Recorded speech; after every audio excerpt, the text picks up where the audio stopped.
Penemuan bunga bangkai yang terbilang langka ini cukup menarik perhatian warga Kelurahan Ulak Surung, Kecamatan Lubuk Linggau Utara 2, Kota Lubuk Linggau. Bunga bangkai ini pertama kali ditemukan warga setempat yang merupakan penjaga objek wisata Bukit Sulap yang lokasinya tak jauh dari area trek lintasan sepeda gunung.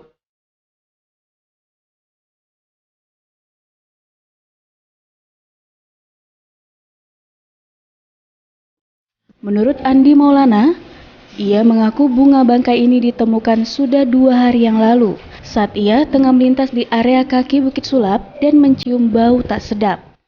Karena penasaran, ia mencari bau bangkai tersebut.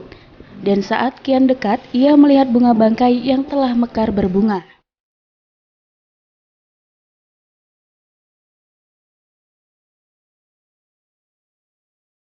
Sekitar 2 hari lah. 2 hari lagi. Waktu yang jalan ke sini, apa tuh lihat-lihat di sekitar sini.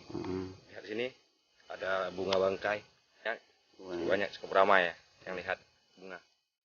Ini sekitar 1 minggu. Andi menambahkan bunga bangkai sebelumnya memang pernah tumbuh di kawasan Bukit Sulap dan diperkirakan bunga langka ini akan bertahan hanya selama 1 minggu. Fery Setiawan, Sriwijaya TV.